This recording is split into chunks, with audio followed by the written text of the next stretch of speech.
Hello everyone, good morning. Welcome to the Ankit Gupta ji के YouTube channel. आप सभी का वेलकम है। कैसे हैं आप सभी?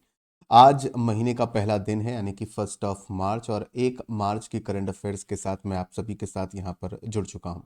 तो चलिए शुरू करते हैं आज के सेशन को। आज के सेशन में प्रयास ये किया जाएगा गागर में सागर भरने का, यानी कि कम से कम समय में ज़्यादा से ज़्यादा करंट अफेयर्स हम डिस्कस कर सकें। ये आज के सेशन का हमारा मेन मोटिव रहेगा, और मेरा प्रयास रहेगा, मेरी कोशिश रहेगी कि हम आज ज़्यादा से ज़्यादा चीज़ें डिस्कस कर सकें आज के करंट अफेयर सेशन में। सबसे पहले तो हम लोग यहाँ पर डिस्कस करेंगे आज का motivational quote of the day.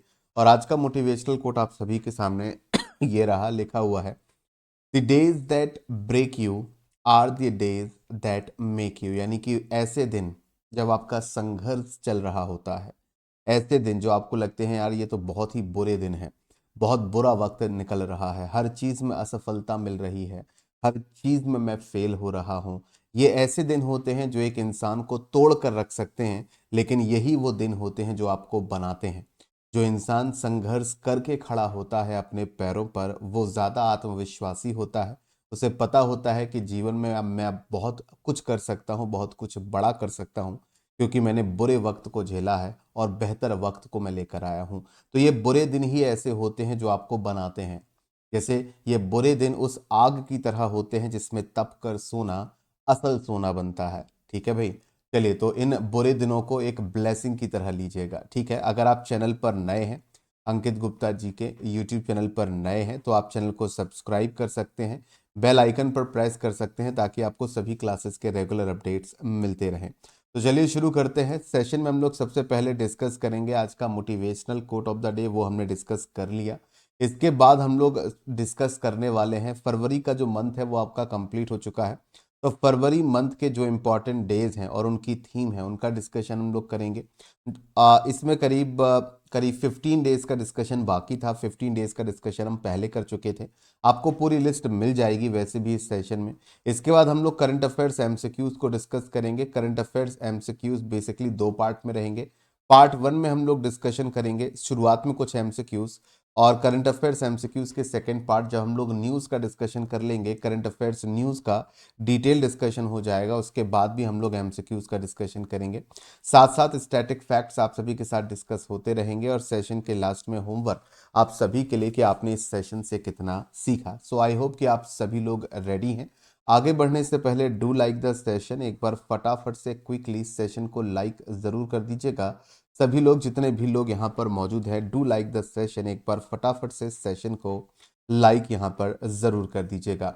आपको याद होगा कि हम लोगों ने फरवरी मंथ के इंपॉर्टेंट डेज का डिस्कशन कर लिया था। 1 फरवरी जहाँ तक का डिस्कशन हो गया है, उसकी कंप्लीट लिस्ट और डिटेल आपको मिल जाएगी। ये मैं डिस्कस नहीं कर रहा, ये आप लोग पीडीएफ में आराम से रीड कर लेना।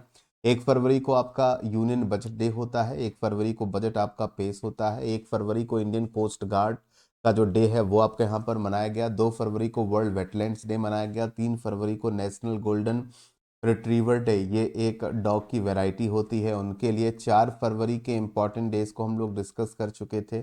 6 फरवरी के इंपॉर्टेंट डेज को डिस्कस कर चुके थे। 8 फरवरी, 10 फरवरी, 11 फरवरी के इंपॉर्टेंट डेज भी डिस्कस हो गए थे। 12 फरवरी के इंपॉर्टेंट डेज, 13 फरवरी और 14 फरवरी तक, यहाँ तक का डिस्कशन हम पहले कंप्लीट कर चुके हैं। तो ये आप सभी लोग पीडीएफ में आराम से रीड कर लेना, मैं इसे वापस से डिस्कस नहीं कर रहा हूँ। ऑलरेडी हम लोग पहले के सेशंस में डिस्कस कर चुके हैं। जहाँ से डिस्कशन नहीं हुआ है, डिस्कशन वहाँ से स्टार्ट हम लोग करेंगे। तो डिस्कशन कहाँ से नहीं हुआ है, 17 फरवरी की बात करें तो यहाँ से डिस्कशन स्टार्ट करेंगे।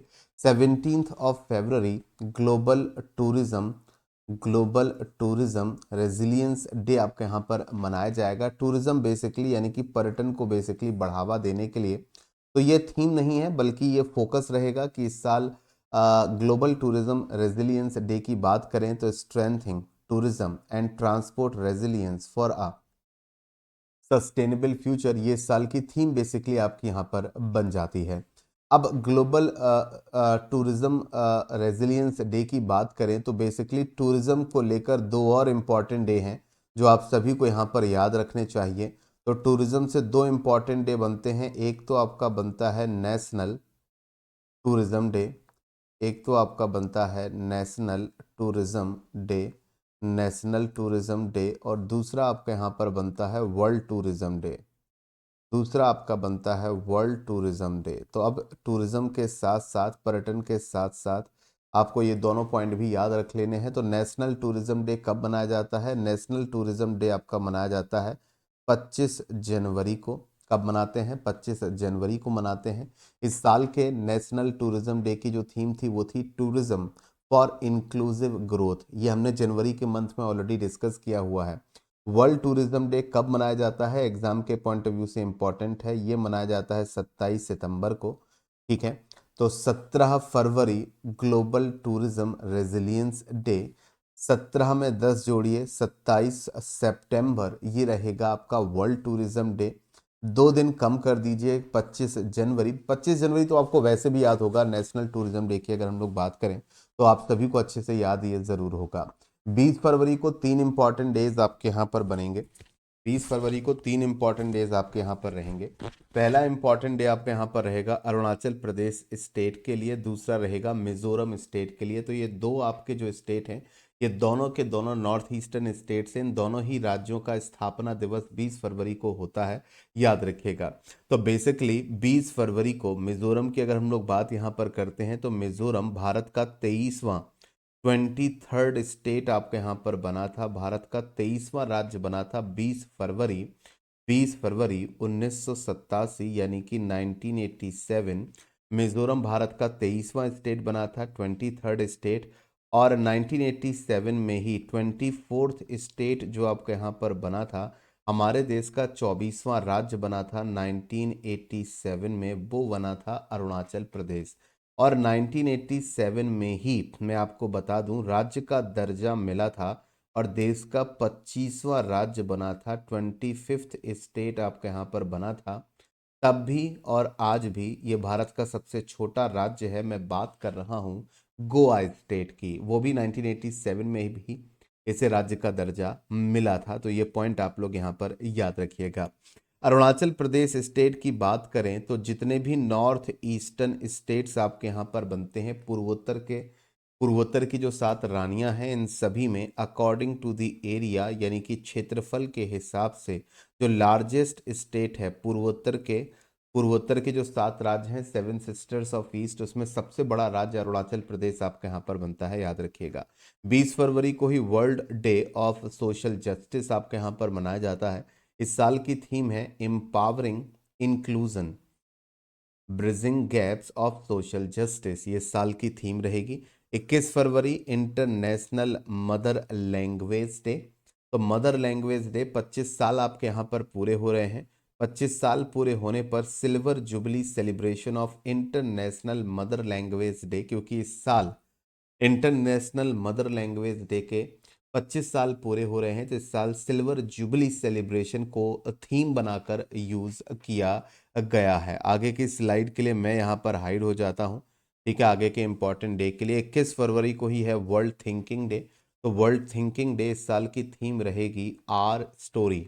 इस साल की थीम रहेगी आर स्टोरी, याद रखिएगा। ठीक है भाई, क्लियर है पॉइंट यहाँ तक? चलिए आगे बात कर लेते हैं, आगे के इंपॉर्टेंट डेज का डिस्कशन करेंगे। तो 23 फरवरी world peace and understanding day, ताकि शांति बनी रहे, समझ बनी रहे, अंडरस्टैंडिंग बनी रहे। और इस साल अगर मैं बात करूं 23 फरवरी को ही, क्यों? क्योंकि 23 फरवरी की तारीख 1905 एनिवर्सरी होती है रोटरी क्लब की। रोटरी क्लब आपके शहर में, आपके एरिया में भी आप लोगों ने शायद रोटरी क्लब वगैरह देखा होगा।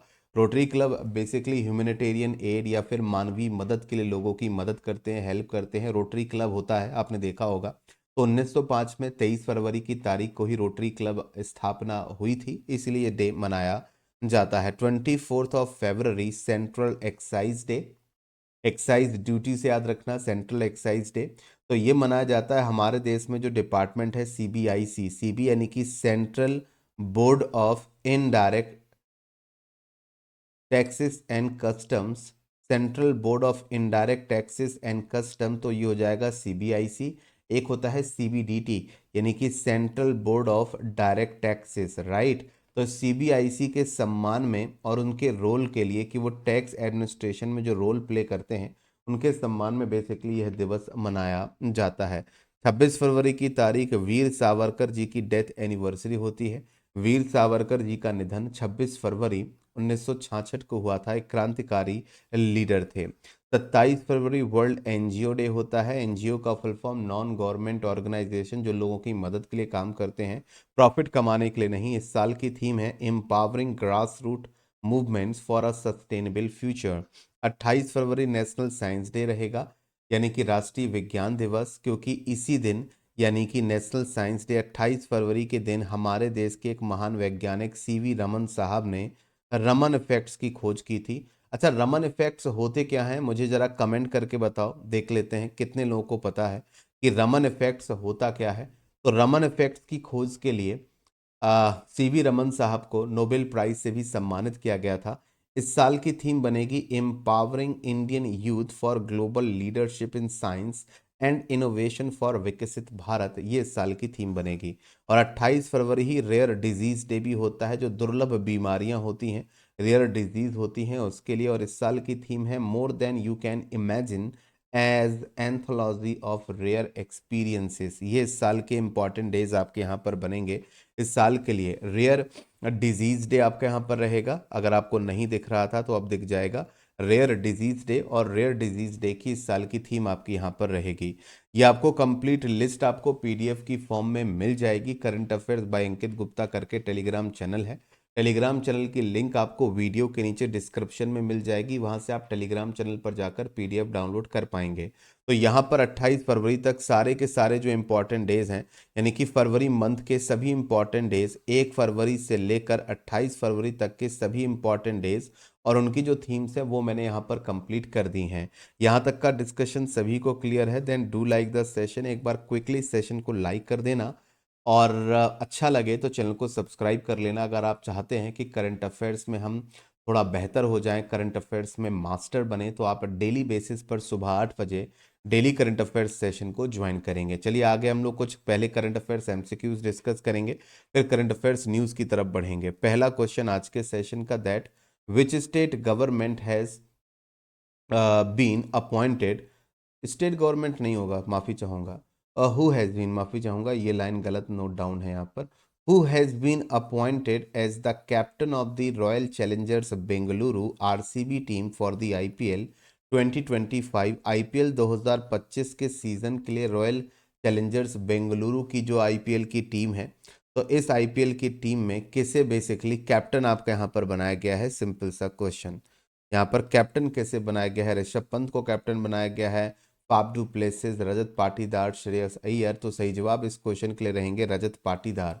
तो आईपीएल की अगर हम लोग बात करते हैं तो पहली चीज़ तो ये है कि रिसेंटली आरसीबी की टीम ने आईपीएल 2025 टूर्नामेंट के लिए आरसीबी के जो नए कैप्टन बनाए हैं वो रजत पाटीदार, जो आपके क्रिकेटर हैं, उनको बनाया गया है। आईपीएल की बात करेंगे, आईपीएल का पहला सीजन 2008 में आपका यहाँ पर हुआ था।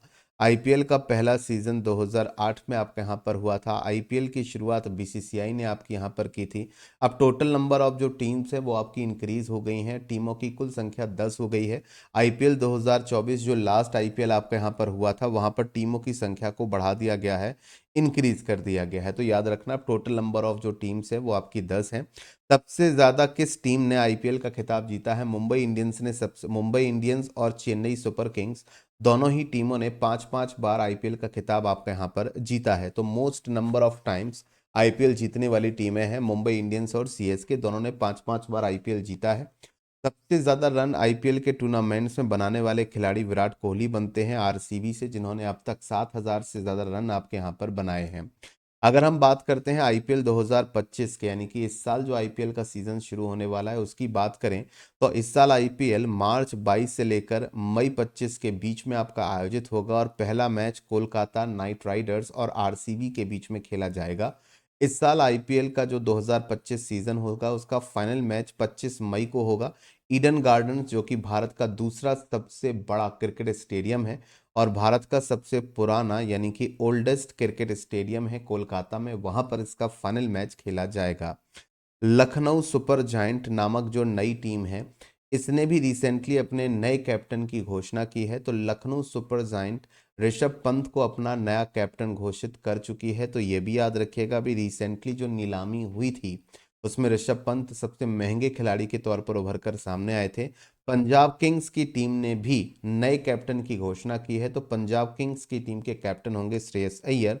तो जो नए कैप्टन हैं आईपीएल की टीमों के, याद रखिएगा, एग्जाम के पॉइंट ऑफ व्यू से इंपॉर्टेंट रहेंगे। आज के सेशन का दूसरा question, that which beverage brand replaced thumbs up as the co-presenter of IPL 2025। किस पेय ब्रांड ने या ब्रेवरेज ब्रांड ने आईपीएल 2025 के को प्रेजेंटर के तौर पर थम्स अप को रिप्लेस आपका यहाँ पर किया है? तो ये आपका यहाँ पर जो ब्रेवरेज ब्रांड है वो कैंपा है।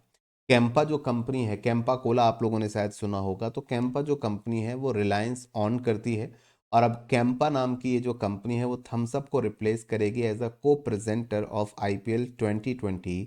Question number 3, that who topped the Bloomberg's list of Asia's top 10 richest families. तो ब्लूमबर्ग की रिपोर्ट के हिसाब से एशियन कॉन्टिनेंट में 10 सबसे अमीर परिवारों की सूची में कौन नंबर 1 पोजीशन पर है?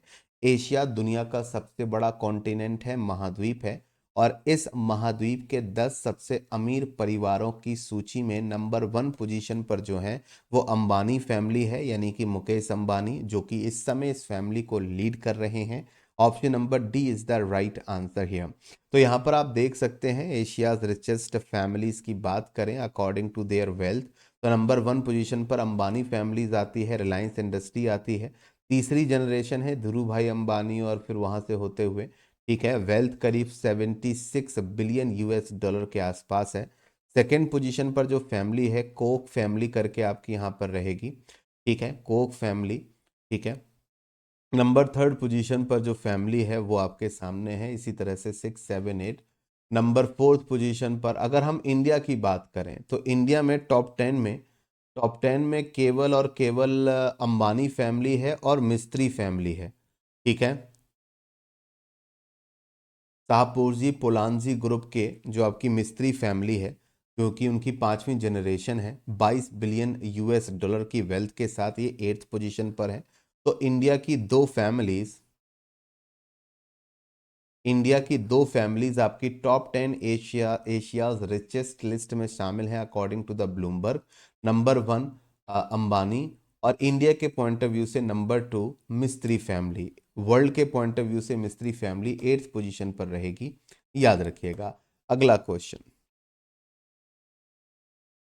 क्वेश्चन, ध्यान से रीड करके answer. The RBI recently announce that 20 NBFCs और non banking financial companies have surrendered their certificates of registration. So what is the main reason behind the surrender of the certificates? RBI की घोषणा के अनुसार recently 20 NBFCs ने अपना पंजीकरण प्रमाण पत्र वापस कर दिए हैं।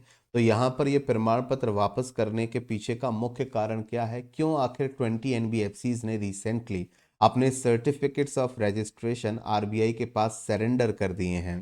क्योंकि वो एग्जिट कर रहे हैं फ्रॉम द फाइनेंशियल सेक्टर, या फिर वो मर्ज हो रहे हैं, नॉन कॉम्प्लायंस आरबीआई के रूल्स एंड रेगुलेशंस को फॉलो नहीं कर पा रहे हैं, प्रॉफिटेबिलिटी काफ़ी लो है और कर्ज बहुत ज़्यादा है, इस वजह से शिफ्ट टू बैंकिंग ऑपरेशन, अब वो एनबीएफसी से बैंकिंग ऑपरेशंस में शिफ्ट होना चाहते हैं। इस क्वेश्चन का सही जवाब है option number A, exit from the financial sector, या फिर उनका मर्जर हो रहा है, या फिर वो फाइनेंशियल सेक्टर छोड़ रहे हैं, दैट्स वाई उन्होंने अपने सर्टिफिकेट्स ऑफ रजिस्ट्रेशन आरबीआई के पास सरेंडर कर दिए हैं। Question number 6, which state has recently become the first in India to install a translation system for Awadhi language Brajbhasha Bhojpuri Bundelkhandi and English in its legislative assembly? कौन सा राज्य अपनी विधानसभा में अवधी भाषा, ब्रजभाषा, भोजपुरी भाषा और बुंदेलखंडी और अंग्रेजी के अनुवाद प्रणाली स्थापित करने वाला देश का पहला राज्य बन गया है?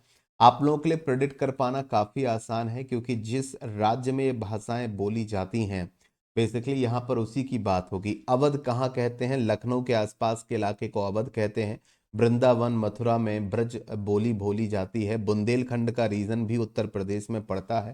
सही जवाब इस क्वेश्चन का होगा उत्तर प्रदेश की लेजिस्लेटिव असेंबली, याद रखिएगा, इंपॉर्टेंट रहेगा। उत्तर प्रदेश लेजिस्लेटिव असेंबली जो कि लखनऊ में आपके यहाँ पर मौजूद है। आप सभी से एक जीके का क्वेश्चन कि उत्तर प्रदेश की लोकसभा में टोटल कितनी सीटें हैं? क्योंकि लोकसभा में सबसे ज्यादा जो नंबर ऑफ सीट्स हैं वो उत्तर प्रदेश की हैं। तो total number of seats Uttar Pradesh की लोकसभा में कितनी है, लिखकर मुझे बताएगा। Question number 7, who is the richest women in the world इन 2025 according to the Forbes billionaire list. Forbes billionaire list के हिसाब से 2025 में दुनिया की सबसे अमीर महिला कौन होंगी। According to the Forbes billionaire list, who is the richest women in the world in 2025, यानी कि 2025 जो ये साल है ना, इसमें सबसे अमीर महिला कौन होंगी।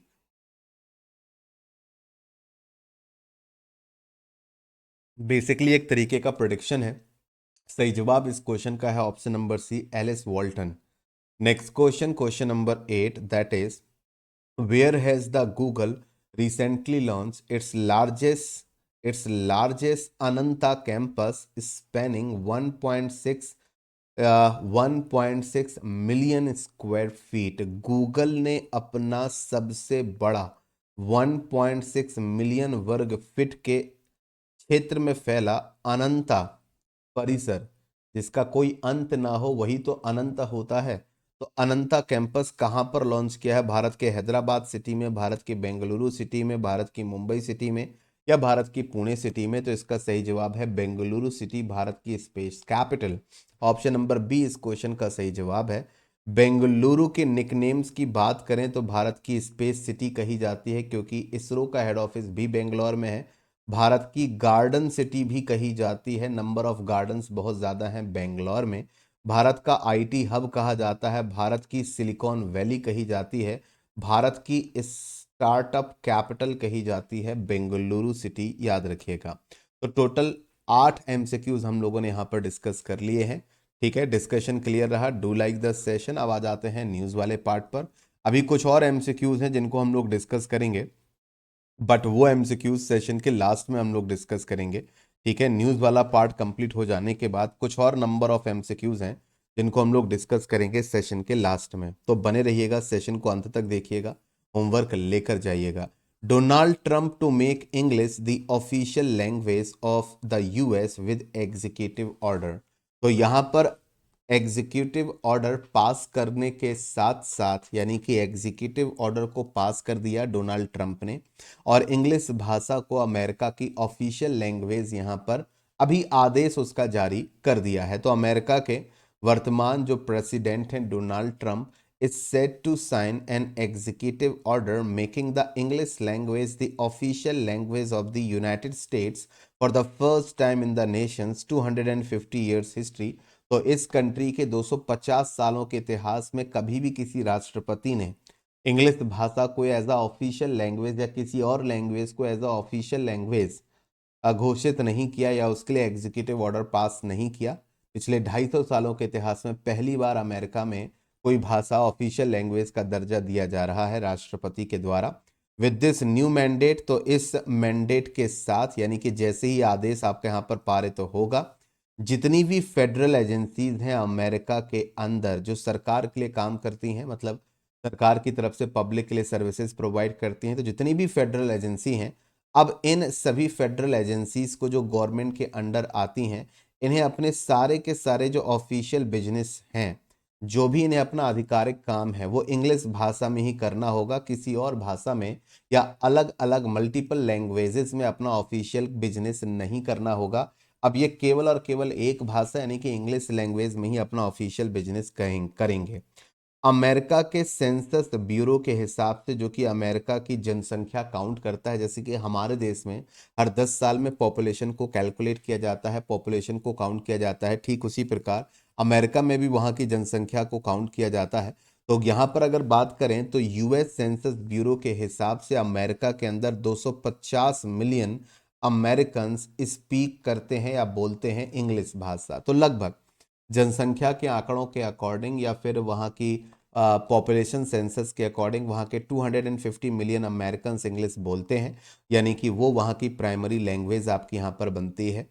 And around 78% of US residents, America में रहने वाले 78% अमेरिकन इंग्लिश केवल घर पर बोलते हैं, ज़रूरी नहीं कि वो बाहर भी बोलते हों, इंग्लिश केवल घर पर बोलते हैं, speak only English at home.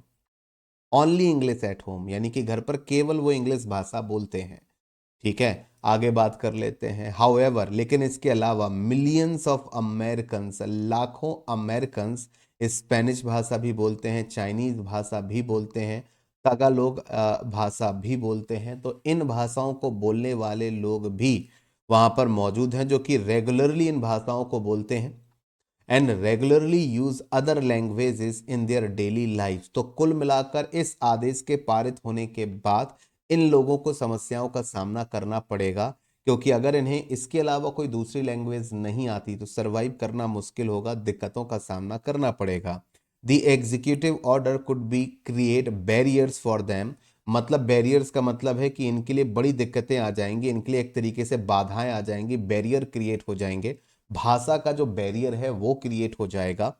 In assessing government services, क्योंकि अगर कोई भी सरकारी सेवाएं इनको अगर चाहिए तो सरकारी सेवाएं, सरकारी सेवाओं का फॉर्म, सरकारी सेवाओं की वेबसाइट, सरकारी सेवाओं का कामकाज सब कुछ इंग्लिश लैंग्वेज में होगा। तो अगर आप इंग्लिश नहीं बोलते हैं, अमेरिका में रहते हैं, इंग्लिश नहीं समझते हैं, तो बड़ी दिक्कतों का सामना ऐसे लोगों को करना पड़ेगा। अमेरिका की बात करें, यूनाइटेड स्टेट्स ऑफ अमेरिका, यानी कि राज्यों का जो एक अगर हम बात करें यूनाइटेड स्टेट्स ऑफ अमेरिका, तो हिंदी में क्या बोलते हैं, संयुक्त राज्य अमेरिका, यानी कि कई सारे राज्यों को संयुक्त करके, यूनाइट करके यूनाइटेड स्टेट्स ऑफ अमेरिका बना है। अमेरिका के झंडे पर भी आपने सितारे देखे होंगे, तो मुझे जरा ये बताओ कि अमेरिका के झंडे पर टोटल नंबर ऑफ स्टार्स आपके यहाँ पर कितने होते हैं, जो कि अमेरिका के टोटल राज्यों को रिप्रेजेंट करते हैं। तो अमेरिका के अंदर टोटल जितने स्टेट्स हैं उतने ही अमेरिका के नेशनल फ्लैग में स्टार्स हैं।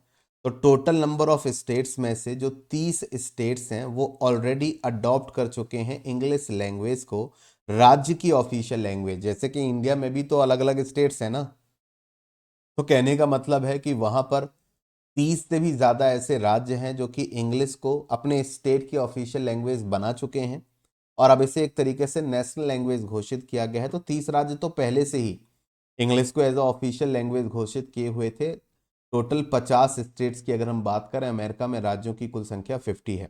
By making English the official language, जो लोग सपोर्ट कर रहे हैं इस चीज को कि हाँ भाई सही किया, इंग्लिश भाषा को ऑफिशियल लैंग्वेज बना दिया, तो जो लोग इसके सपोर्ट में हैं उनका आर्ग्यू ये है दैट इट विल इनकरेज, इससे encourage, it will encourage the immigrants to learn English, यानी कि जो लोग इमिग्रेंट्स के तौर पर अमेरिका में रह रहे हैं कुछ समय के लिए, उन्हें भी इंग्लिश भाषा सीखनी होगी and integrate more quickly into American society.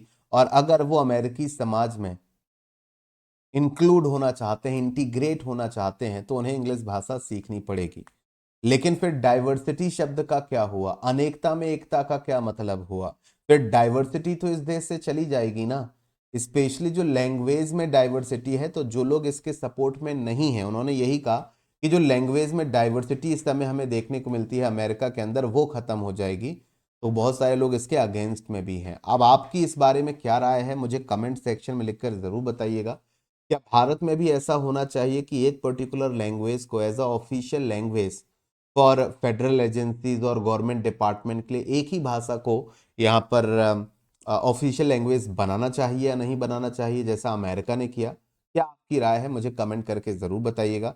अगली न्यूज़ पर चलते हैं, और अगली न्यूज़ है रणजी ट्रॉफी से रिलेटेड। रणजी ट्रॉफी जो टूर्नामेंट है वो आपका चल रहा है, और यहाँ पर इतिहास रचा गया है हर्ष दुबे के द्वारा। हर्ष दुबे विदर्भ के क्रिकेटर हैं, और रणजी ट्रॉफी में उन्होंने इतिहास रच दिया है। इनकी फोटो आप सभी के सामने है। क्या किया है हर्ष दुबे ने? हर्ष दुबे ने 88 रन देकर, 88 रन देकर 3 विकेट आपके यहाँ पर लिए हैं अभी रिसेंट के मैच में। और ये 3 विकेट हासिल करने के बाद creating a record for most wickets by any bowler in the tournaments history on Friday. मतलब रणजी ट्रॉफी जो है क्रिकेट का एक बहुत पुराना टूर्नामेंट है, क्रिकेट का बहुत पुराना टूर्नामेंट है। और इस टूर्नामेंट के इतिहास में, टूर्नामेंट मतलब जब टूर्नामेंट लंबा चलता है तो पूरे टूर्नामेंट में सबसे ज्यादा विकेट्स लेने की बात करें तो इन्होंने सबसे ज्यादा विकेट्स आपके यहाँ पर झटके हैं। So the young left arm spinner, अब ये तेज गेंदबाज नहीं है, ये स्पिन गेंदबाज हैं। अनिल कुंबले और शेन वॉन की तरह। लेफ्ट आर्म स्पिनर हैं, इन्होंने टोटल 69 विकेट्स आपके यहाँ पर लिए हैं। अभी जो ऑन गोइंग सीजन चल रहा है रणजी ट्रॉफी का, उसमें ये 69 विकेट्स ले चुके हैं। ठीक है, और इन्होंने एक खिलाड़ी थे आशुतोष अमन, जिन्होंने 2018-19 के टूर्नामेंट में रणजी ट्रॉफी में बिहार के आशुतोष अमन ने टोटल 68 विकेट्स लिए थे। इन्होंने अब उनसे एक विकेट ज़्यादा ले लिया है, तो रणजी ट्रॉफी के इतिहास के एक टूर्नामेंट में पूरी सीरीज के दौरान सबसे ज़्यादा विकेट्स लेने वाले खिलाड़ी बन गए हैं हर्ष दुबे, जो कि विदर्भ की टीम से खेल रहे हैं और स्पिन गेंदबाज आपके यहाँ पर बनते हैं, याद रखिएगा। इस स्लाइड में हम लोग रणजी ट्रॉफी के इतिहास और उससे रिलेटेड इंपॉर्टेंट फैक्ट्स पर डिस्कशन करेंगे।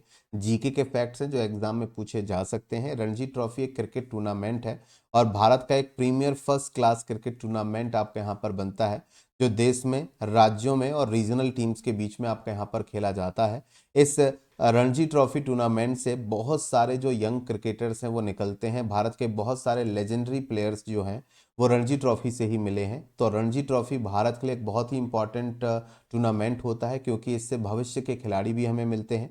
पहली बार रणजी टूर्नामेंट को आयोजित किया गया था 1934-35 में, इसे फर्स्ट टाइम आयोजित किया गया था। अब इसका नाम जो है ना रणजी ट्रॉफी, तो रणजी जो शब्द आपका आया है वो महाराजा रणजीत सिंह जी से आया है। तो महाराजा रणजीत सिंह, तो रंजीत से आया है रणजी ट्रॉफी। अब महाराजा रणजीत सिंह कौन थे? तो महाराजा रणजीत सिंह जी की बात करें, ये फर्स्ट इंडियन थे, पहले भारतीय थे टू प्ले इंटरनेशनल क्रिकेट, जिन्होंने इंटरनेशनल क्रिकेट खेला था इंग्लैंड के लिए, फॉर इंग्लैंड, क्योंकि पहले हम इंग्लैंड के गुलाम थे।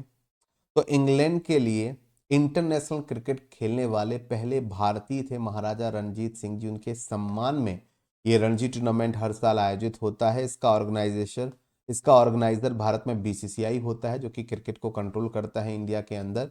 करंट डिफेंडिंग चैंपियन की बात करें तो 2024 में रणजी ट्रॉफी किसने जीती थी? मुंबई की टीम ने जीती थी। और मुंबई की टीम की बात करें तो 42 टाइटल्स हैं, यानी कि आज तक मुंबई की टीम ने 42 टाइटल जीते हैं और करंट डिफेंडिंग चैंपियन भी है मुंबई की टीम। अगर हम रणजी ट्रॉफी के इतिहास पर नजर दौड़ाएं तो आज तक के इतिहास में सबसे बड़ा जो टीम का स्कोर खड़ा किया गया, 912 रनों का स्कोर 6 विकेट के नुकसान पर तमिलनाडु ने बनाया था गोवा के अगेंस्ट में 1988 में, जो कि आज तक के रणजी इतिहास का सबसे बड़ा स्कोर है। सबसे छोटा स्कोर, सबसे लोएस्ट टीम स्कोर बनाया था मात्र 21 रनों पर, हैदराबाद की पूरी टीम सिमट गई थी राजस्थान के अगेंस्ट 2010 में। सबसे लोएस्ट स्कोर है रणजी ट्रॉफी का या रणजी टूर्नामेंट का। सबसे ज्यादा रन रणजी ट्रॉफी में या रणजी टूर्नामेंट में जो बनाए हैं, वसीम जाफर नाम के क्रिकेटर रहे हैं, इंडियन क्रिकेट टीम में भी थे, अच्छे टेस्ट के खिलाड़ी थे। 12,000 से ज्यादा रन उन्होंने रणजी ट्रॉफी में बनाए हैं। तो सबसे ज्यादा रनों के मामले में पर्टिकुलर एक खिलाड़ी जिसने अलग अलग टूर्नामेंट्स में, कुल मिलाकर रणजी ट्रॉफी टूर्नामेंट्स में सबसे ज्यादा रन बनाए हो तो वसीम जाफर रहेंगे। ठीक है, सबसे ज्यादा नंबर ऑफ विकेट जो रणजी ट्रॉफी में लिए हैं राजेंद्र गोयल ने लिए हैं, कुल मिलाकर 637 विकेट इन्होंने रणजी टूर्नामेंट्स में लिए हैं। सबसे बड़ा हाईएस्ट इंडिविजुअल स्कोर, यानी कि एक खिलाड़ी ने सबसे बड़ा स्कोर खड़ा किया हो, तो भानु साहेब निम्बालकर, जिन्होंने 443 रनों का स्कोर खड़ा किया था 1948 में, आज तक का सबसे बड़ा इंडिविजुअल स्कोर आपके यहाँ पर बनता है।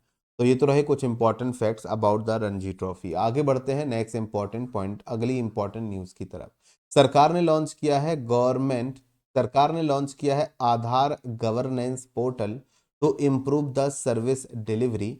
तो आधार से रिलेटेड जो सर्विस डिलीवरी है उसे और बेहतर बनाने के लिए सरकार ने एक पोर्टल आपके यहाँ पर लॉन्च किया है। Ministry of electronics information technology की बात करें तो रिसेंटली इन्होंने यहाँ पर आधार गवर्नेंस पोर्टल आपके यहाँ पर लॉन्च किया है। Aadhaar governance portal to streamline Aadhaar authentication approvals. तो जो भी अप्रूवल्स, जिन भी सर्विसेज के अप्रूवल आधार के ऑथेंटिकेशन के बाद होते हैं, ओटीपी आता है, आधार नंबर डालना होता है, ऑथेंटिकेशन होता है, उसके बाद होते हैं, तो उसको और इस सर्विस को और इम्प्रूव करने के लिए उन्होंने इस पोर्टल को लॉन्च किया है। Following the amendments to the Aadhaar, और इन चेंजेस को करने, मतलब ये पोर्टल लॉन्च करने के लिए Aadhaar authentication for good governance rules 2025 में बदलाव आपके यहाँ पर किए गए हैं। ठीक है, तो इसमें संशोधन के बाद इसको लॉन्च किया गया है। अब पर्पस की बात कर लेते हैं, उद्देश्य की सरकार ने जो नया आधार गवर्नेंस पोर्टल लॉन्च किया है इसका क्या पर्पस है। ये फैसिलिटी आपको देगा, facilitate both the government and private entities, यानी कि सरकार को और प्राइवेट एंटिटीज को in obtaining the permission to use the Aadhaar authentication for the service delivery. किसी भी तरीके की सर्विस डिलीवरी के लिए, सरकारी हो चाहे प्राइवेट कंपनी हो, उनको आधार ऑथेंटिकेशन के लिए परमिशन जो है और वो सर्विस डिलीवरी को और बेहतर बनाएगा। स्कोप एक्सपांशन, यानी कि आधार का इस्तेमाल और भी दूसरी सर्विसेज में हो सकता है। इनेबल्स आधार बेस्ड ऑथेंटिकेशन इन सेक्टर्स, जैसे कि हॉस्पिटैलिटी सेक्टर, होटल हो गई, टूरिज्म इंडस्ट्री हो गई, health care services, credit rating में, ई कॉमर्स में, एजुकेशन में और दूसरी सर्विसेज में, तो वहाँ पर भी आधार को क्या किया जाएगा, यूज़ किया जा सकता है। ठीक है भाई, क्लियर है मेरी बात सभी को। चलिए आगे बढ़ते हैं नेक्स्ट पॉइंट की तरफ। It offers step by step guidance for entities, जो भी एंटिटीज हैं उनको स्टेप बाय स्टेप गाइडेंस मिल जाएगा। ये फेस ऑथेंटिकेशन कर सकते हैं, यानी कि आप इसमें enable face authentication. Face authentication में होगा कि फ़ोन आपको आपके फेस के सामने रखना पड़ेगा, आपके फेस को रीड करेगा। फेस को रीड करने के बाद आपके आधार में जो फोटो दी गई है उसको रीड करेगा और फिर उसके हिसाब से ऑथेंटिकेट करेगा। और ई KYC वगैरह जो हम घर बैठे कर सकते हैं उसको भी और सिंप्लीफाई कर देगा। ठीक है, next news. 10th India international dance and music festival concludes in Delhi. तो 10वां India international dance and music festival Delhi में समाप्त हुआ। तो दिल्ली में इसे आयोजित किया गया था। ये टोटल 10 दिन, मतलब कि ये 22 फरवरी से लेकर 27 फरवरी तक आपका यहाँ पर आयोजित किया गया, जिसमें ग्लोबल लेवल पर और इंडियन आर्टिस्ट ने, यानी कि ग्लोबल आर्टिस्ट और इंडियन आर्टिस्ट ने इसमें परफॉर्म किया। ट्रेडिशनल और कंटेम्प्रेरी डांस और म्यूजिक के साथ उन्होंने इसमें हिस्सा लिया। Served as a platform for the cultural exchange, क्योंकि ये अंतर्राष्ट्रीय स्तर पर आयोजित किया गया तो केवल हमारे देश का जो कल्चर, संस्कृति, डांस और म्यूजिक है, दुनिया के दूसरे देशों के साथ उसे एक्सचेंज करना, संस्कृति का आदान प्रदान, डांस और म्यूजिक का आदान प्रदान और उसको और अप्रिशिएट करना। और जितनी डाइवर्स आर्टिस्टिक ट्रेडिशन है कि हम दुनिया के दूसरे आर्टिस्ट के साथ मिलकर इसे आयोजित करते हैं ताकि लोगों के बीच में इस चीज़ को बढ़ावा दिया जाए, चीज़ों को और बेहतर किया जाए। डेट एंड वेन्यू की बात करें तो कब कंप्लीट हुआ, 27 फरवरी 2025 को ये जो आपका डांस और म्यूजिक फेस्टिवल है दिल्ली में ख़त्म हुआ। दिल्ली के बनसेरा पार्क में इसे आयोजित किया गया था, मतलब ये कंक्लूड हुआ बनसेरा पार्क, जो कि आपका यमुना नदी के किनारे दिल्ली में मौजूद है। ऑर्गेनाइजर्स की बात करें तो इसे आयोजित किया गया था ICCR, यानी कि Indian council for cultural relations, और दिल्ली डेवलपमेंट अथॉरिटी ने इसे आयोजित करवाया था। ये हो जाएंगे इसके ऑर्गेनाइजर्स। और अगर हम इंटरनेशनल कलाकारों की बात करें जिनकी टुकड़ियों ने इसमें पार्टिसिपेट किया, अंतर्राष्ट्रीय लेवल के जो भी आपके यहाँ पर डांसर्स थे या फिर आर्टिस्ट थे उन्होंने पार्टिसिपेट किया, तो रशिया से रडुगा कलाकारों की टुकड़ी, उन्होंने इसमें पार्टिसिपेट किया। मंगोलिया से ये कलाकारों की टुकड़ी है, इन्होंने पार्टिसिपेट किया। रवांडा से इंगांजो नगारी नाम की टुकड़ी ने इसमें पार्टिसिपेट किया। तो अंतर्राष्ट्रीय स्तर पर म्यूजिक और डांस को अच्छी तरीके से प्रमोट करने का एक अच्छा प्लेटफॉर्म था India international dance and music festival. 10वां था, दिल्ली में समाप्त हुआ। Next important news. India launches Naksha pilot project for urban land survey. Urban, शहरी क्षेत्रों में जो जमीन है, लैंड है, उसके सर्वे के लिए भारत ने एक नया पायलट प्रोजेक्ट लॉन्च किया है जिसका नाम है नक्शा। नक्शा यानी कि मैप वाला, है ना, लेकिन यहाँ पर नक्शा का फुल फॉर्म है national geospatial knowledge based land survey of urban habitations, short में हो जाएगा नक्शा।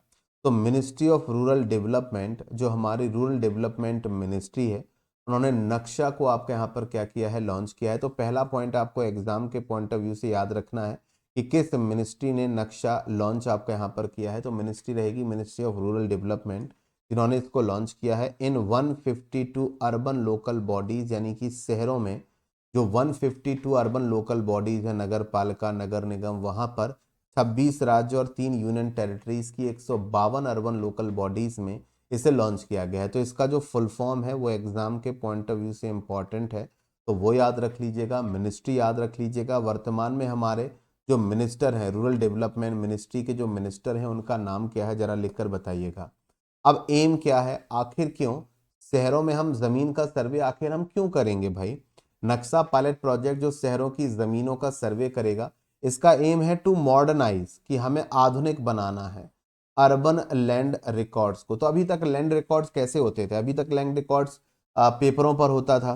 कई बार पेपर पुराना हो जाता था, खराब हो जाता था, है ना। कई बार धोखाधड़ी की संभावनाएं बढ़ जाती थी। अभी तक आपको पता होगा गांव में भी ये लैंड रिकॉर्ड्स डिजिटलाइज हुए हैं, यानी कि जो भी हमारे पास पेपर फॉर्म में लैंड रिकॉर्ड्स हैं उनको डिजिटल फॉर्म में कन्वर्ट किया गया है, ताकि उनकी डिजिटल प्रेजेंस भी रहे। कागज खो सकता है लेकिन डिजिटली उसकी जो जानकारी है वो लंबे समय तक स्टोर रहेगी, ठीक है। तो जैसे कि अभी ठीक है, तो ये सारी चीजें, तो it aims to modernise the urban land records, यानी कि शहरों में या शहरों के जो लैंड रिकॉर्ड्स हैं, कि भाई हमारे पास ये प्लॉट है, हमारे पास वो प्लॉट है, ये जमीन हमारी है, इसके कागजात हमारे पास हैं, तो उसको और मॉडर्नाइज किया जाएगा, उसे डिजिटलाइज किया जाएगा और इंश्योर किया जाएगा एक्यूरेट ऑनरशिप डॉक्यूमेंटेशन। तो जो जमीन जिसकी है उसकी एक्यूरेट ऑनरशिप और उसकी डॉक्यूमेंटेशन प्रॉपर हो सके। तो जो भी डिस्प्यूट्स वगैरह हैं ज़मीन को लेकर, जो विवाद होता है वो कम हो जाएगा, फायदा होगा। बहुत सारे नंबर ऑफ केसेस, अगर मैं बात करूं शहरों में बहुत सारे केसेस ऐसे चल रहे होंगे जो ज़मीन के विवाद को लेकर केस चलते हैं। तो अगर एक बार ये प्रॉपर सर्वे हो गया तो बहुत सारे नंबर ऑफ केसेस भी आधे खत्म वैसे ही हो जाएंगे। And enhancing the urban planning, और शहरी प्लानिंग को बेहतर बनाने में भी मदद मिलेगी।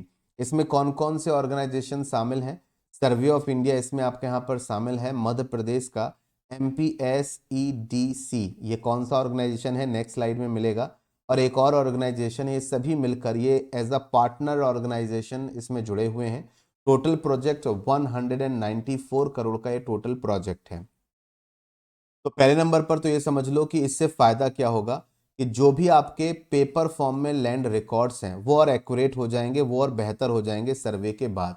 तो यूटिलाइजिंग ड्रोन बेस्ड सर्वे, तो ड्रोन का इस्तेमाल करके जमीन का मूल्यांकन करेंगे, ड्रोन का इस्तेमाल करके जमीन का सर्वे करेंगे to create precise and transparent land records, ताकि हम बहुत ही अच्छे तरीके से, ट्रांसपेरेंट तरीके से, पारदर्शी तरीके से और सटीकता के साथ जो भी जमीन के रिकॉर्ड्स हैं ड्रोन टेक्नोलॉजी की मदद से शहरी क्षेत्रों में उसका बेहतर सर्वे करने की कोशिश करेंगे।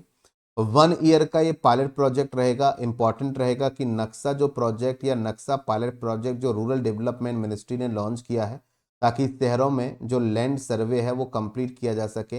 ये कितने साल का पायलट प्रोजेक्ट है? तो ये 1 साल का पायलट प्रोजेक्ट है, जिसे पूरी तरीके से फुल्ली फंडेड किया गया है केंद्र सरकार के द्वारा, यानी कि राज्यों को या यूनियन टेरिटरीज को इसमें कुछ भी इन्वेस्ट करने या फंड डालने की कोई ज़रूरत नहीं है। टोटल बजट 194 करोड़ का रहेगा। तो ये भी इंपॉर्टेंट रहेगा एग्जाम के पॉइंट ऑफ व्यू से, कि टोटल इसकी कॉस्टिंग कितनी है। पूरी कॉस्टिंग सरकार वहन कर रही है, सेंट्रल गवर्नमेंट कितनी है? 194 करोड़। तो जो ऑर्गेनाइजेशन इसमें इन्वॉल्व है, पहला है Madhya Pradesh state electronic development corporation इसमें शामिल है, जो कि डेवलप कर रहा है end to end web GIS platform develop कर रहा है इस प्रोजेक्ट के लिए। दूसरा है NICSI, यानी कि नेशनल इंफॉर्मेटिक सेंटर सर्विसेज, तो ये प्रोवाइड करेगा स्टोरेज फैसिलिटी। तो जो भी सर्वे का डेटा निकल कर आएगा, कौन सी जमीन किसकी है, किसके नाम पर है, जमीन से रिलेटेड जो भी डेटा आएगा उसको सेव करने के लिए, उसे स्टोर करने के लिए जो स्टोरेज फैसिलिटी है वो ये ऑर्गेनाइजेशन प्रोवाइड करेगा। Next news, RBI launches the RBI data application for easy access to the economic data. अगर हमें इकोनॉमिक डेटा तक पहुंचना है, अर्थव्यवस्था से संबंधित जरूरी आंकड़ों तक पहुंचना है, ठीक है, बहुत सारा डेटा हमें चाहिए, नेशनल इनकम से रिलेटेड डेटा हमें चाहिए, पर कैपिटा इनकम से रिलेटेड, GDP से रिलेटेड, कंजम्पशन से रिलेटेड, रूरल कंजम्पशन से रिलेटेड डेटा। तो अर्थव्यवस्था या कोई भी इकोनॉमिक डेटा हमें चाहिए, वो आसानी से मिल जाए, भटकना ना पड़े, उसके लिए RBI ने एक ऐप लॉन्च की है, that is called RBI data application. So reserve bank of India introduced RBI data ये एक मोबाइल एप्लीकेशन है प्रोवाइडिंग सीमलेस एक्सेस, जिससे आप आसानी से 11,000 से भी ज्यादा macro economic and financial data की जो सीरीज है उस तक आप पहुंच सकते हैं। वो भी इंटरेक्टिव चार्ट्स, यानी कि जो भी आपको डेटा मिलेगा वो बोरिंग नहीं होगा कि डेटा डेटा डेटा दे दिया, नंबर्स का डेटा दे दिया। उस डेटा को इंटरेक्टिव चार्ट में हम प्लॉट करके दिखाएंगे, जिससे आप चार्ट में थोड़ा सा अंदाजा लगा पाओगे चीजें बढ़ रही हैं घट रही हैं क्या हो रहा है। और डाउनलोडेबल डेटा सीट्स, और ऐसी डेटा सीट जिसे आप आसानी से डाउनलोड कर सकें। देखो यहाँ पर एक शब्द है micro economic, sorry macro economic. Macro economic का क्या मतलब होता है? देखो, इकोनॉमी की अगर हम लोग बात करें, ठीक है, या इकोनॉमिक्स की हम लोग बात करें, तो इकोनॉमिक्स के दो टाइप होते हैं। एक होती है माइक्रो इकोनॉमिक या माइक्रो इकोनॉमी, और एक होती है मैक्रो इकोनॉमी या मैक्रो इकोनॉमिक्स। अब इसका क्या मतलब होता है? अगर बात की जा रही है मैक्रो इकोनॉमिक फैक्टर्स की, तो मैक्रो इकोनॉमिक फैक्टर्स में ऐसे फैक्टर्स शामिल होते हैं जो किसी एक इंसान को नहीं बल्कि एक बड़े ग्रुप को या एक बड़े एरिया को टारगेट करके निकाले गए होते हैं। जैसे कि इंडिया की इन्फ्लेशन। अब इंडिया एक बहुत बड़ा देश है, और इंडिया की इन्फ्लेशन का जो डेटा है वो एक मैक्रो इकोनॉमिक डेटा है, क्योंकि वो पूरे देश की बात कर रहा है। उत्तर प्रदेश में महंगाई बढ़ रही है, मैक्रो इकोनॉमिक डेटा। ठीक है, क्लियर है मेरी बात? देश की नेशनल इनकम, अगर मैं आपसे कहूं देश की राष्ट्रीय आय, देश की नेशनल इनकम, तो देश की नेशनल इनकम भी हो गया मैक्रो इकोनॉमिक डेटा। पर अगर मैं बात करता हूं per capita income, per capita income का मतलब है प्रति व्यक्ति आय। तो अगर मैं किसी एक व्यक्ति की आय की बात कर रहा हूं, ठीक है, तो वो हो गया micro economic factor. Micro economic factor per capita income, जहां पर हम प्रति व्यक्ति की बात करें या एक परिवार की बात कर रहे हो। बात समझ में आ रही है? तो वो है micro economic factors. Macro economic एक बड़ी चीज को प्रदर्शित करते हैं। हमारे देश में इंडस्ट्रियल आउटपुट का डेटा मैक्रो इकोनॉमिक हुआ, लेकिन किसी पर्टिकुलर व्यक्ति या परिवार की कंजम्पशन, कि इस परिवार को एक साल में इतने अनाज की जरूरत है, ये माइक्रो इकोनॉमिक लेवल पर हम बात कर रहे हैं। बात समझ में आ रही सभी को? तो जैसे कि अगर हम बात करें कि आरबीआई डेटा जो एप्लीकेशन है, इससे हमें क्या क्या डेटा मिल सकता है, जैसे कि हमें बैंकिंग आउटलेट लोकेटर एक सर्विस मिल जाती है इस ऐप पर। अब ये बैंकिंग आउटलेट का जो फीचर है, इससे आपको फायदा ये होता है, enable the users to locate banking facilities within a 20 kilometre radius, यानी कि आप जहां पर हैं उस इलाके के 20 किलोमीटर के दायरे में कौन कौन से बैंक हैं, कितने सरकारी कितने प्राइवेट, कहां पर आपको बैंकिंग फैसिलिटीज मिल सकती है, सब कुछ आपको इस ऐप से पता चल जाएगा। ऑफ देयर करंट लोकेशन, आपकी करंट लोकेशन से। हो सकता है कि आप वहां पर ना हो जहां पर आप हमेशा, जहां पर आप रहते हैं वहां का डेटा तो आपको पता ही होगा, जहां पर आप रहते हैं तो वहां पर आसपास के इलाके में कितने बैंक हैं, कौन कौन से बैंक हैं, कहाँ कहाँ हैं, वो तो आपको अच्छे से पता होगा। आप किसी नई लोकेशन पर जाते हैं, वहां पर अगर आपको बैंकिंग आउटलेट ढूंढना है तो मुश्किल काम है, लेकिन इसकी मदद से वो भी काम आसान हो जाएगा। तो अगर आप किसी नई लोकेशन पर हैं, ठीक है, तो वहां पर फाइनेंशियल एसेसिबिलिटी चाहते हैं, फाइनेंशियल सर्विसेज चाहते हैं, तो वो भी आपको आसानी से बैंकिंग आउटलेट लोकेटर से मिल जाएंगे। आप आसपास के बैंक में जाकर अपनी सर्विसेज ले सकते हैं। इसके अलावा इस ऐप में और भी फीचर्स हैं, जैसे कि पॉपुलर रिपोर्ट सेक्शन आपको मिल जाएगा। तो जो भी उस वक्त की पॉपुलर रिपोर्ट्स आपकी यहाँ पर चल रही होंगी, आप उन रिपोर्ट्स को डाउनलोड कर सकते हैं। बैंकिंग आउटलेट लोकेटर मैंने आपको बता ही दिया। And SAARC finance link for regional economic comparison, तो जो भी कंट्री सार्क ग्रुप का हिस्सा है, सार्क यानी कि South Asian Association for Regional Cooperation, SAARC का हेडक्वार्टर कहाँ पर लोकेटेड है, जरा कमेंट सेक्शन में बताइए। तो आप अपने देश की इकोनॉमी को और इकोनॉमिक डेटा को आप सार्क कंट्रीज के रीजनल डेटा से भी क्या कर सकते हैं, कंपेयर कर सकते हैं कि इंडिया में इन्फ्लेशन इतनी है तो फिर सार्क कंट्रीज में इन्फ्लेशन कितनी चल रही है, वगैरह वगैरह।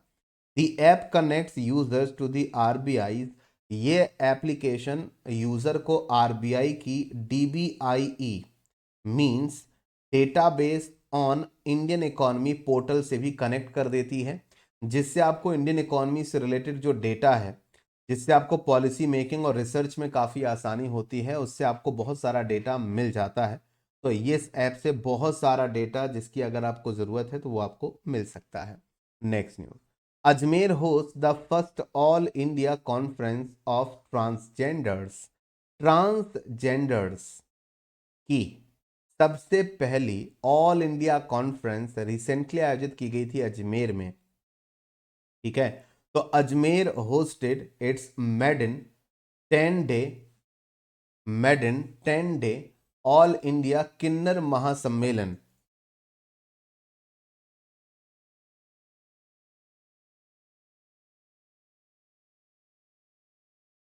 ऑल इंडिया किन्नर महासम्मेलन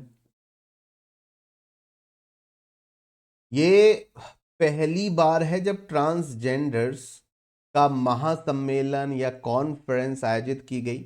10 दिनों तक ये कॉन्फ्रेंस चली, ऑल इंडिया किन्नर महासम्मेलन, जिसे करीब करीब 2000 मेंबर्स जो थे ट्रांसजेंडर कम्युनिटी के, उन्होंने बेसिकली अटेंड किया।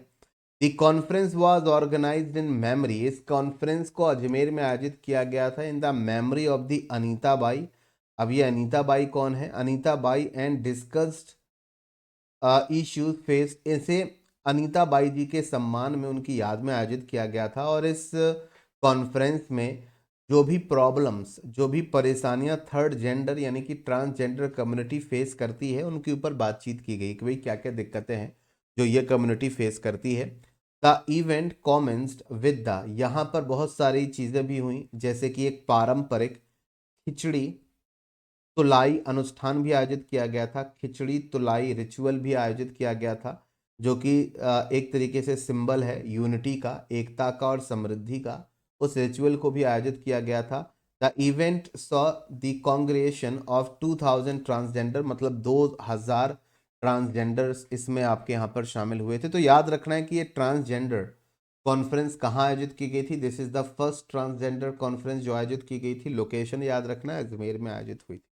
Next, Indian student wins the memory league world championship 2025। तो भारतीय छात्र है जिसने मेमोरी लीग वर्ल्ड चैंपियनशिप 2025 आपकी यहां पर जीत ली है। छात्र का नाम है विश्व राजकुमार।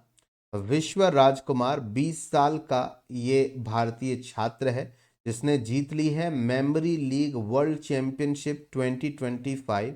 और इस चैंपियनशिप को जीतने के लिए इसने मेमोराइज किए 80 नंबर, यानी कि टोटल 1 2 मतलब 80 अलग अलग नंबर्स, 80 नंबर्स। अब ऐसा नहीं है 80 का मतलब 1 2 3 4 5 6 7 8 9 10 80 तक सर, नहीं नहीं नहीं नहीं, उसे अलग अलग कॉम्बिनेशन के 80 नंबर्स दिए गए।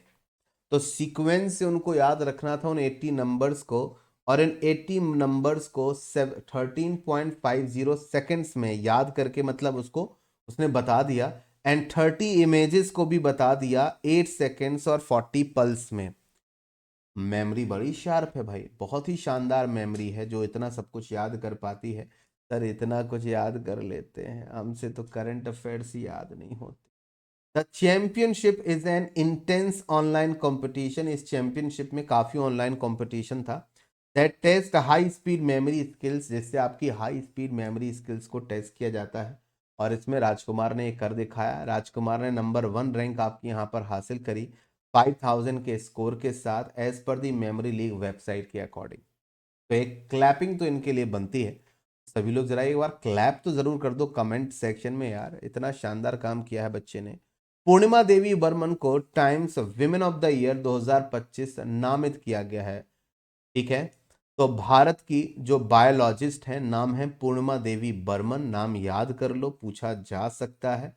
Women, times women of the year 2025 पूर्णिमा देवी वर्मन, तस्वीर आपके सामने है। ये एक वाइल्ड लाइफ कंजर्वेशनिस्ट है, मतलब कि ये वन्य जीवों को बचाने, उनके उनको संरक्षित करने का काम करती हैं। And she is the only Indian name, इकलौती भारतीय महिला है जिन्हें times women of the year list में नामित किया गया है, नॉमिनेट किया गया है।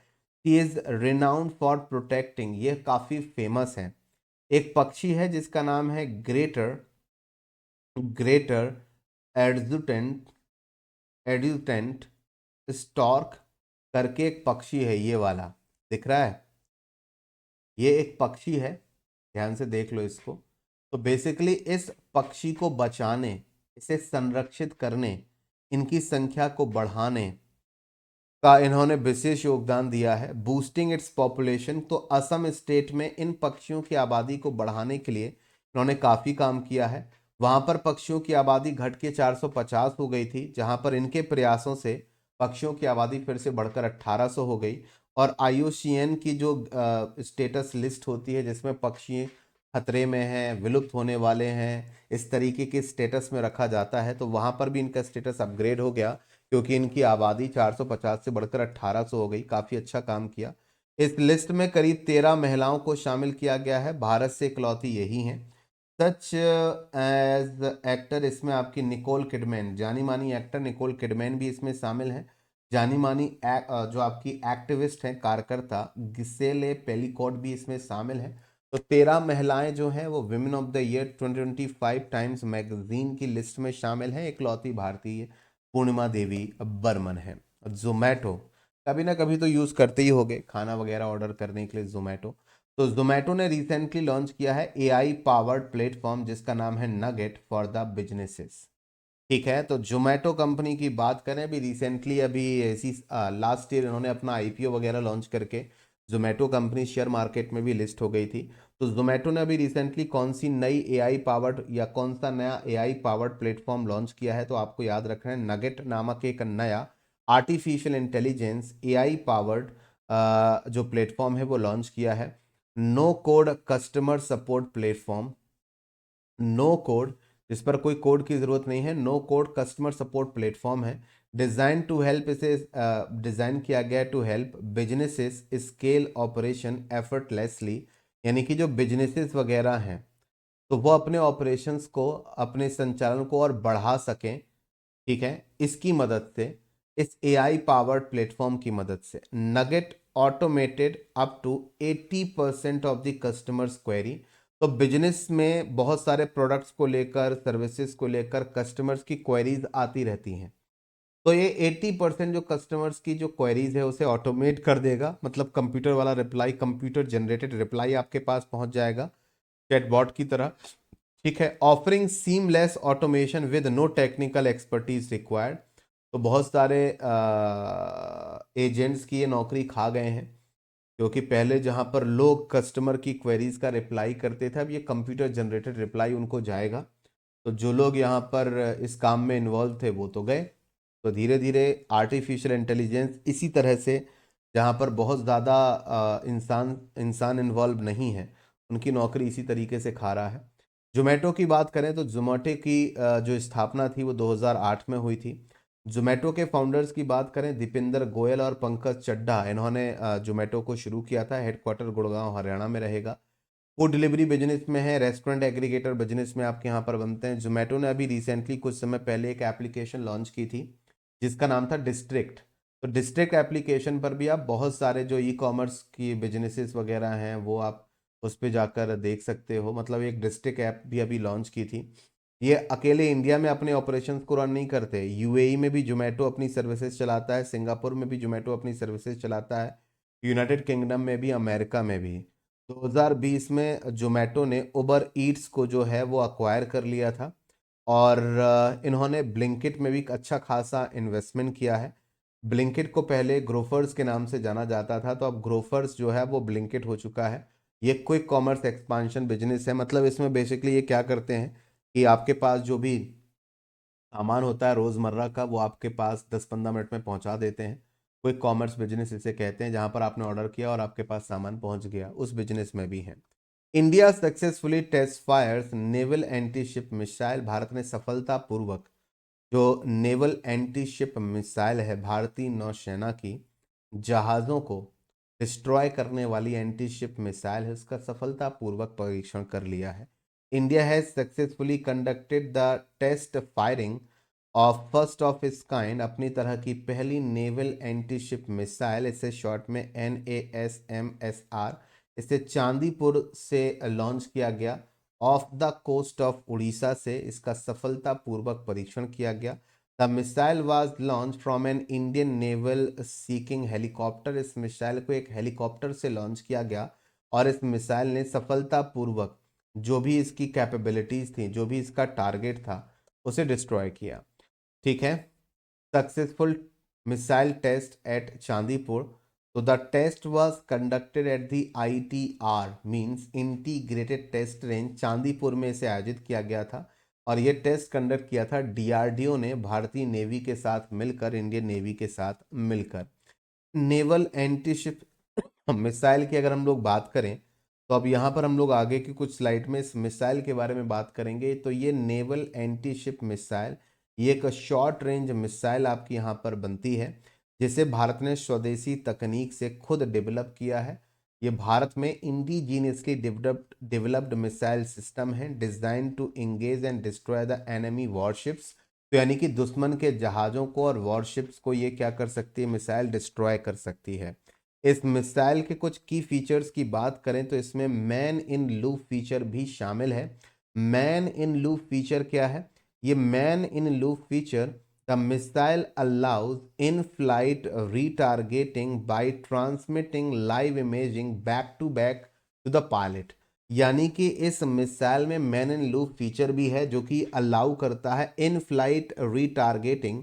यानी कि जब आपने मिसाइल को लॉन्च कर दिया, टारगेट सेट करके मिसाइल आपने लॉन्च कर दी, तो उसके बाद भी आप मिसाइल के टारगेट को वापस से चेंज कर सकते हैं, रीटारगेट कर सकते हैं लॉन्च के बाद भी। सी स्किमिंग मोड भी इस मिसाइल में है। अब इससे क्या होगा? It flies at a low altitude close the sea surface. अब जैसे ये समुंदर है तो इस मिसाइल में फीचर है कि ये बिल्कुल समुंदर के बिल्कुल नीचे, मतलब बिल्कुल समुंदर के सरफेस के ऊपर ये मिसाइल क्या कर सकती है, जा सकती है। मतलब ये बिल्कुल सी के क्लोज क्लोज उड़ सकती है, सी के सरफेस के पैरेलल उड़ सकती है। और इससे क्या होगा कि जो एनिमी का रडार, अब जैसे मान लो ये जहाज है, ये दुश्मन का जहाज है। अब दुश्मन के जहाज काफी ऊंचा है, सब कुछ है, और उसमें एक रडार लगा हुआ है। इस तरीके से रडार घूमता रहता है और लोकेशन, अब ये बिल्कुल सी सरफेस के पास से होते हुए जा रही है, तो ये रडार एनिमी के रडार डिटेक्शन से भी बाहर रहेगी। तो ये तो काफ़ी अच्छा फीचर है। इसके अलावा मिसाइल की बात करें, डेवलप्ड बाय वेरियस, इस मिसाइल को DRDO की अलग अलग लेबोरेटरीज में डेवलप किया गया, जिसमें रिसर्च सेंटर जो आपका है वो भी इसमें शामिल है, जो कि रिस्पॉन्सिबल था मिसाइल गाइडेंस और इसके कंट्रोल सिस्टम के लिए। शानदार मिसाइल भारतीय नेवी को और ताकत देगी। हाल ही में इसका सफलतापूर्वक परीक्षण कंप्लीट हुआ। पीयूष गोयल साहब जो हमारे यूनियन मिनिस्टर हैं, उन्होंने इनॉग्रेट किया है भारत कॉलिंग कॉन्फ्रेंस 2025 को। यूनियन मिनिस्टर पीयूष गोयल ने इनॉग्रेट किया है भारत कॉलिंग कॉन्फ्रेंस 2025। कहाँ पर इसको आयोजित किया गया? इसे मुंबई में आयोजित किया गया। Organised by the IMC chamber of commerce and industry और Lotus ballrooms Jio World Convention Centre में इस भारत कॉलिंग कॉन्फ्रेंस को आयोजित किया गया था। थीम इंपॉर्टेंट हो जाएगी एग्जाम के पॉइंट ऑफ व्यू से। इस कॉन्फ्रेंस की थीम थी पाथ टू विकसित भारत 2047। सबको अच्छे से पता है कि 2047 तक भारत को एक विकसित राष्ट्र बनाना है, पाइनियरिंग प्रॉस्पेरिटी फॉर ऑल। तो यही थीम में भी शामिल आपके यहाँ पर रहेगा।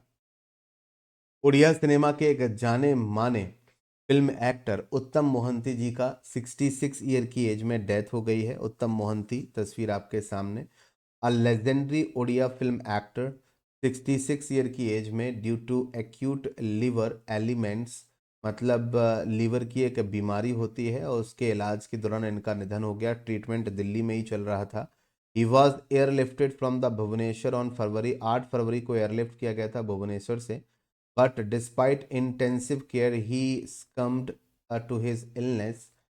अच्छी खासा इनका ट्रीटमेंट चल रहा था, सब कुछ हो रहा था, लेकिन उसके बावजूद भी इनकी डेथ आपकी यहाँ पर हो गई है। इन्हें कई सारे सम्मान मिले हैं। जयदेव पुरस्कार से सम्मानित हुए थे 1999 में। उड़ीसा लिविंग लेजेंड अवार्ड मिला था 2012 में। And he leaves behind a rich cinematic legacy. तो बहुत ही प्रसिद्ध उड़ीसा के ये एक्टर रहे हैं, अपने पीछे एक शानदार करियर और एक लेगेसी छोड़े जा रहे हैं। तो यहाँ तक का हमारा न्यूज़ वाला जो डिस्कशन है वो हमारा यहाँ पर कंप्लीट हुआ।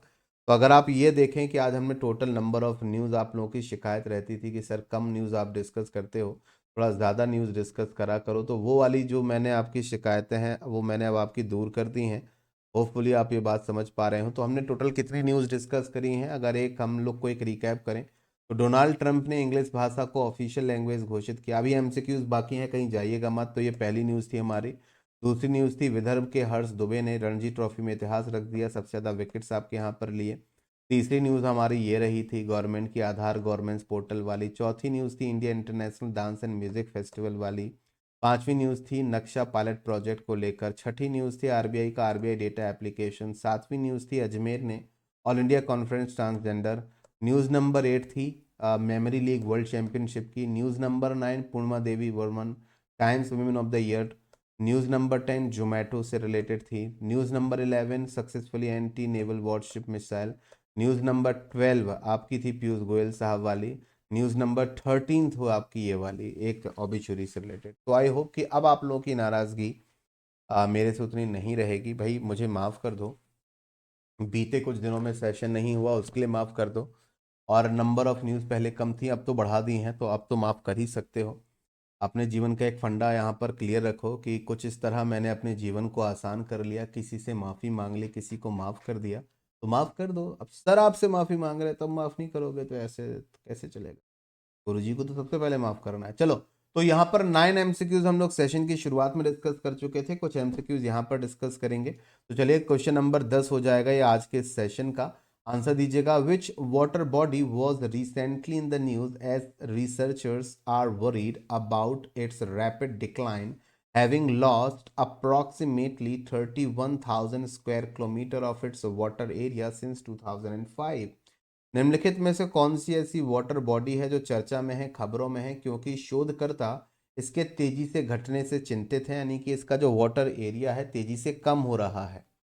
ठीक है। और 2005 से लेकर अब तक 31,000 वर्ग किलोमीटर का जो जल क्षेत्र था इस वाटर बॉडी का वो गायब हो गया है।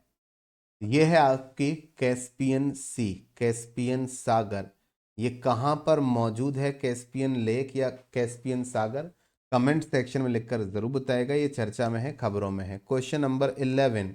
Renowned Gujarati poet and essayist Sri Anil Joshi, who recently passed away, received the Sahitya Academy Award for his essay collection statue.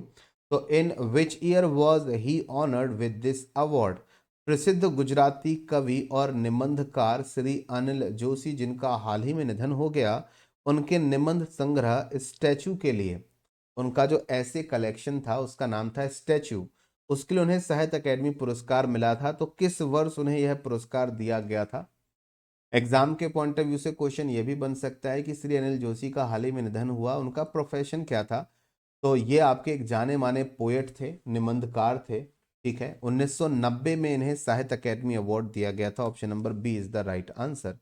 Question number 12, that which state recorded the highest number of grievances registered on the centralized public grievance redress and monitoring system portal in January 2025? जनवरी 2025 में किस राज्य ने केंद्रीकृत लोक शिकायत निवारण और निगरानी प्रणाली पोर्टल पर सबसे अधिक शिकायतें इसी राज्य से आई हैं? Centralised public grievance redress and monitoring system portal पर जनवरी 2025 में सबसे ज्यादा शिकायतें जो आई हैं वो उत्तर प्रदेश से आई हैं। Option number C. Next question, question number 13, that which state secured 26.6 trillion in investment commitments during the Global Investors Summit 2025 with a total reaching 31 trillion including regional industry conclaves? Global investor summit 2025 के दौरान किस राज्य ने 26.6 trillion रुपए की निवेश प्रतिबद्धता हासिल की है? मतलब अलग अलग कंपनियों ने एग्रीमेंट साइन किया होगा कि हम इतना इन्वेस्टमेंट इस स्टेट में करेंगे, तो टोटल मिलाकर जो इन्वेस्टमेंट का अमाउंट है वो 26.6 ट्रिलियन पहुंच चुका है, जिसमें क्षेत्रीय उद्योग सम्मेलन सहित कुल मिलाकर 31 ट्रिलियन अमाउंट, मतलब 31 ट्रिलियन इंडियन रुपी तक का इन्वेस्टमेंट आ सकता है। ये बात मध्य प्रदेश की हो रही है, जहां पर रिसेंटली ग्लोबल इन्वेस्टर्स समिट को आयोजित किया गया था। Question number 14. Who has been nominated as the US Assistant Secretary of State for South Asian Affairs replacing Donald Lu? Donald लू के स्थान पर दक्षिण कोरियाई मामलों के लिए अमेरिकी सहायक विदेश मंत्री के तौर पर किसे नामित किया गया है? तस्वीर उन्हीं की है आपके सामने। तो नामित किए गए हैं Paul Kapoor. Option number B is the right answer. Next question, question number 15. What is the name of the newly approved vaccine for lumpy skin disease in cattle developed by BioVet और भारत बायोटेक ग्रुप के द्वारा? तो बायोवेट यानी कि Bharat biotech समूह के द्वारा विकसित मवेशियों में लंपी स्किन डिजीज जो बीमारी होती है उसके लिए जो नई वैक्सीन तैयार की गई है उस वैक्सीन का नाम क्या है? Lumpi shield, Divacure, Biolumpi vaccine, Vetguard LSD. सही जवाब है option number C. Question number 16. Quickly answer. What is the name of the digital platform recently launch by the SEBI to help the investors trace inactive mutual fund folios? निवेशकों को जो भी inactive निष्क्रिय mutual fund folio है उसका पता लगाने में मदद करने के लिए सेबी के द्वारा लॉन्च किए गए डिजिटल प्लेटफॉर्म का नाम। तो अगर आप म्यूचुअल फंड फोलियो जो इनएक्टिव हो चुके हैं उसे ट्रेस करना चाहते हैं तो उसके लिए जो उन्होंने यहाँ पर डिजिटल प्लेटफॉर्म लॉन्च किया है उसका नाम है मित्रा। ऑप्शन नंबर बी मित्रा। सेबी हमारा चर्चा में बना ही हुआ है क्योंकि सेबी के नए चेयरमैन अपॉइंट किए जा चुके हैं। नाम क्या है लिखकर बताइए, कल के सेशन में ही डिस्कस किया था। क्विकली सभी लोग कमेंट सेक्शन में। Question number 17. What is the India's rank among the top 10 countries most affected by the extreme weather events over the last 3 decades 1993 से लेकर 2023 तक as per the climate risk index published by the Green Watch? तो Green Watch के द्वारा प्रकाशित जलवायु जोखिम सूचकांक के अनुसार पिछले 3 दशकों में मतलब बहुत ज्यादा एक्सट्रीम वेदर इवेंट्स की वजह से जो 10 देश प्रभावित हैं, टॉप 10 कंट्री जहां पर extreme weather condition, extreme weather events का मतलब ये नहीं कि केवल गर्मी पड़ी हो।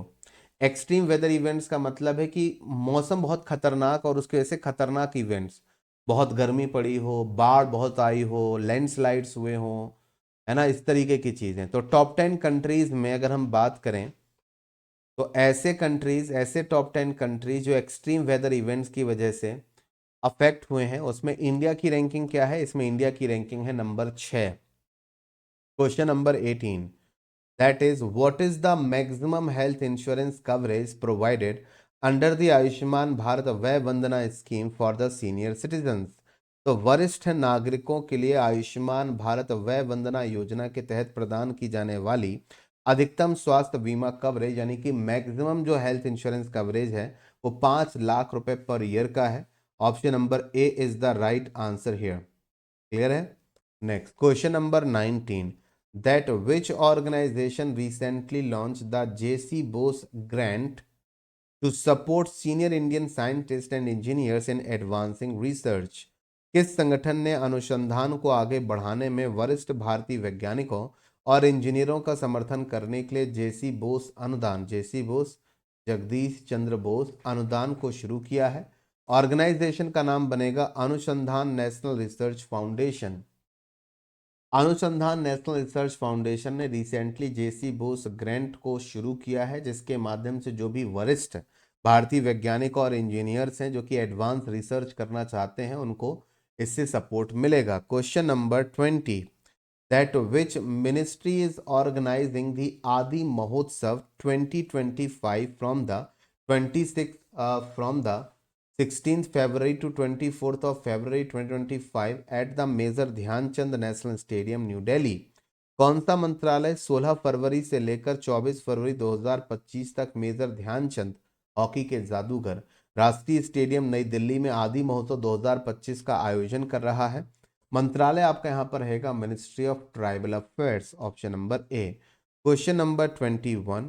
That who set the half marathon world record by finishing in 56 minutes 42 seconds at the World Athletics Gold Label Race in Barcelona? Barcelona में विश्व एथलेटिक्स गोल्ड लेवल दौड़ को 56 मिनट और 42 सेकंड में पूरा करके हाफ मैराथन विश्व रिकॉर्ड किसने बनाया है? तो हाफ मैराथन विश्व रिकॉर्ड जैकब किपलीमो ने, यहां पर तस्वीर आपके सामने है, ये रिकॉर्ड बनाया है। 21 एमसीक्यूज के बाद question number 22। I think question number 22 मैंने आप सभी को होमवर्क के तौर पर दिया है, तो उसको हम लोग डिस्कस नहीं करेंगे। क्वेश्चन नंबर 22 ये वाला डिस्कस कर लेंगे। Which defence system is being collaborated on between Swedish defence firm Saab and Hindustan aeronautics limited HAL as per the recent MOU? हाल ही में हुए MOU या फिर समझौता ज्ञापन के अनुसार स्वीडन की जो डिफेंस फर्म है साब और हिंदुस्तान एरोनॉटिक्स लिमिटेड के बीच में किस रक्षा प्रणाली पर सहयोग के लिए एग्रीमेंट हुआ है? तो ये जो आपकी यहाँ पर डिफेंस सिस्टम है उसका नाम है laser warning system, LWS-310। Option number B is the right answer. आप लोगों के लिए क्वेश्चन नंबर 23 और क्वेश्चन नंबर 24। 23 है या 24? 22 ये था, तो 23 24 ये दोनों क्वेश्चन आप सभी के लिए होमवर्क वाले क्वेश्चन है। पहला होमवर्क क्वेश्चन है कि मैंने आप सभी के साथ आज काफ़ी सारे इंपॉर्टेंट डेज डिस्कस किए हैं और उन इंपॉर्टेंट डेज में मैंने इंटरनेशनल मदर लैंग्वेज डे भी डिस्कस किया है। तो क्वेश्चन ये है कि पहला celebration international mother language day का कब हुआ होगा, किस ईयर में हुआ होगा? अगर आपने सेशन को शुरू में इंपॉर्टेंट डेज का डिस्कशन बहुत अच्छे से सुना और समझा होगा तो आप फटाक से आंसर दे दोगे।